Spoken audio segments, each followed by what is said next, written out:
छठ माता आज आपकी इस वीडियो को जो भी लाइक करे उस व्यक्ति की हर मनोकामना पूर्ण कर देना। जय छठी मैया। दोस्तों, आज हम इस वीडियो में आपको बताएंगे छठ पूजा इन दो कामों के बिना अधूरी मानी जाती है और छठ का व्रत रखते समय भूलकर भी ये तीन गलतियां नहीं करें, इससे व्रत टूट जाता है और छठी माता क्रोधित हो जाती है। छठ पूजा इन दो कामों के बिना अधूरा माना जाता है।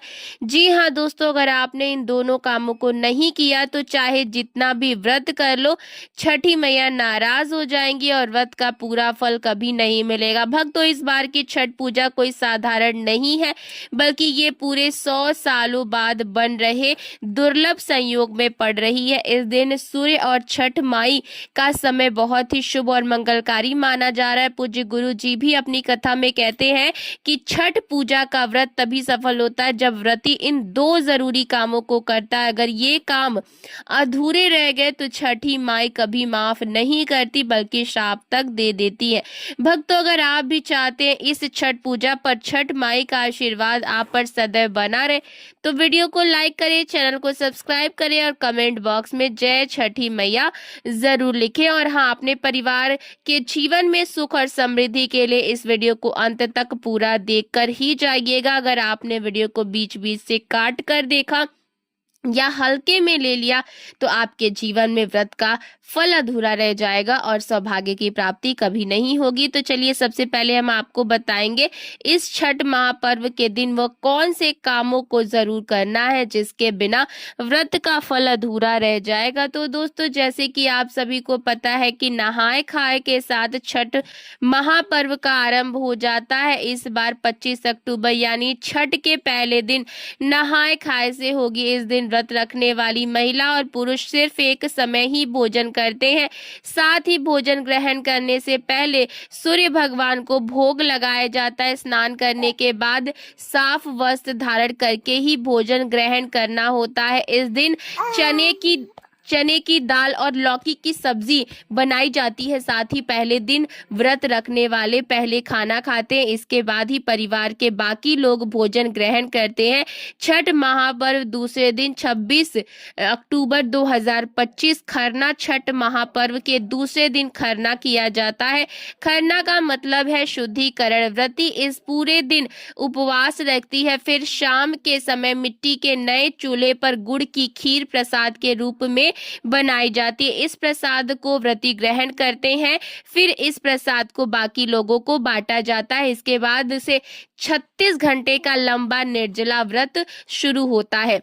छठ तीसरा दिन 27 अक्टूबर 2025 संजया घाट। छठ पूजा के तीसरे दिन यानी संजया घाट को अस्त होते सूर्य को अर्घ दिया जाता है। इससे पहले व्रत रखने वाली महिलाएं सूर्य से निकलने से पहले रात को मिश्र युक्त पानी पीती हैं। उसके बाद शाम के समय सूर्य देव को अर्घ दिया जाता है। सूर्य देव की उपासना के लिए इस दिन तरह तरह के पकवान, ठेकुआ और मौसम फल आदि अर्पित किए जाते हैं। डूबते सूर्य को अर्घ देने के समय 27 अक्टूबर 2025 को शाम 5:40 तक छठ पूजा के चौथे दिन यानी कि 28 अक्टूबर 2025 को उगते हुए सूर्य को अर्घ दिया जाता है। सूर्य देव को अर्घ देते समय संतान और परिवार की सुख शांति बनाए रखने की कामना की जाती है। सूर्य को अर्घ देने के बाद प्रसाद ग्रहण कर व्रत का समापन किया जाता है। उगते सूर्य को अर्घ देने का समय 28 अक्टूबर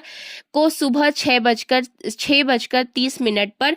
छठ के व्रत में यह गलती नहीं करे, छठ माता क्रोधित हो जाती है। सूर्य को अर्घ देते वक्त ना करे भूल। छठ पूजा के पर्व पर सूरज को अर्घ देते वक्त किसी भी तरह के शीशे या स्टील के बर्तन का इस्तेमाल नहीं करना चाहिए। सूरज को अर्घ दिए बिना यह पर्व अधूरा माना जाता है। साफ सफाई का ध्यान रखें। छठ पूजा के दौरान साफ सफाई का खास तौर पर ध्यान दें।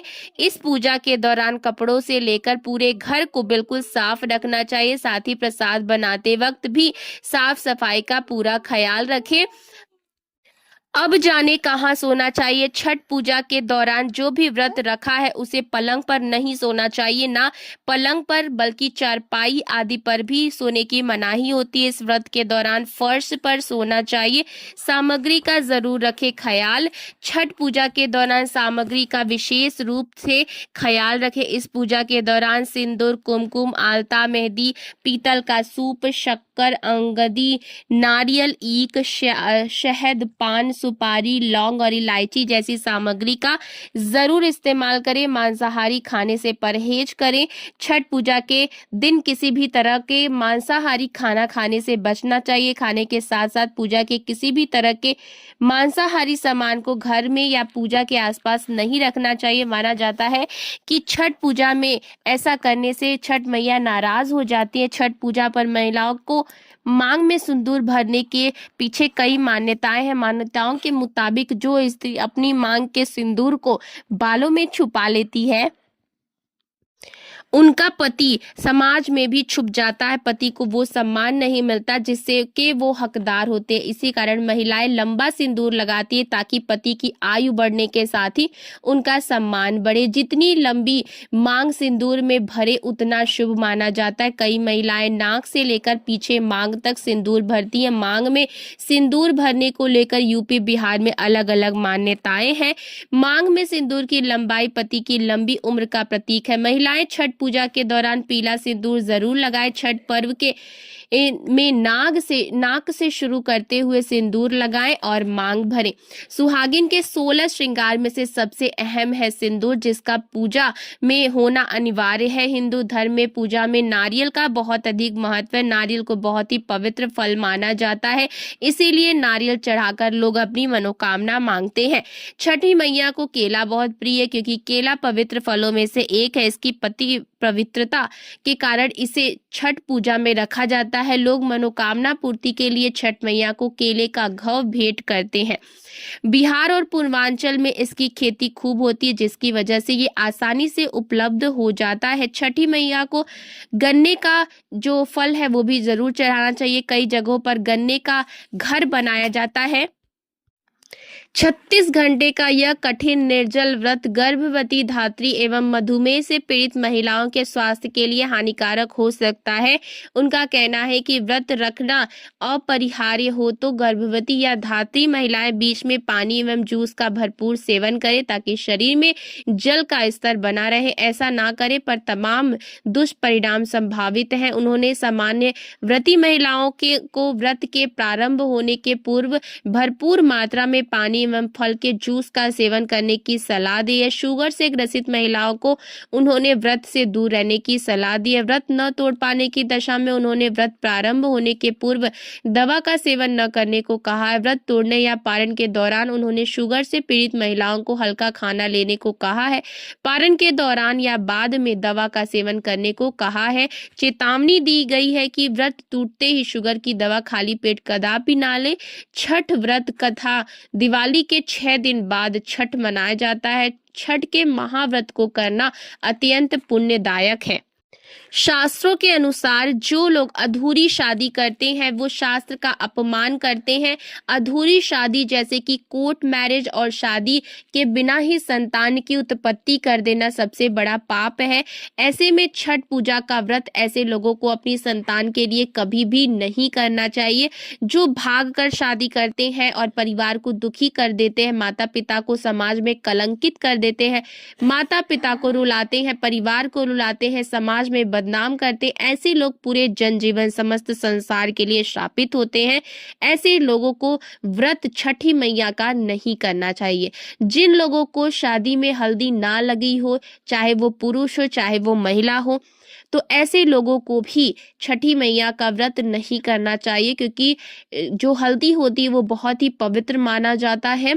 दोस्तों, शास्त्र के अनुसार इस व्रत को सच्चे मन से रखना चाहिए। अगर कोई महिला शौक में या बेमन से इस व्रत को रखती है तो उनके पति या संतान की मृत्यु या उन पर कष्ट आ सकते हैं। तो पूरी श्रद्धा के साथ इस व्रत को रखें। अगर आपका मन नहीं है तो आप इस व्रत को ना रखें।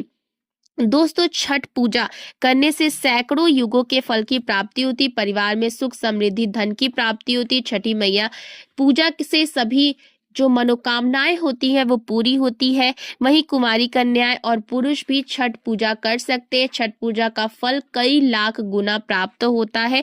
इससे व्यक्ति के सभी पाप जो होते हैं वो खत्म हो जाते हैं।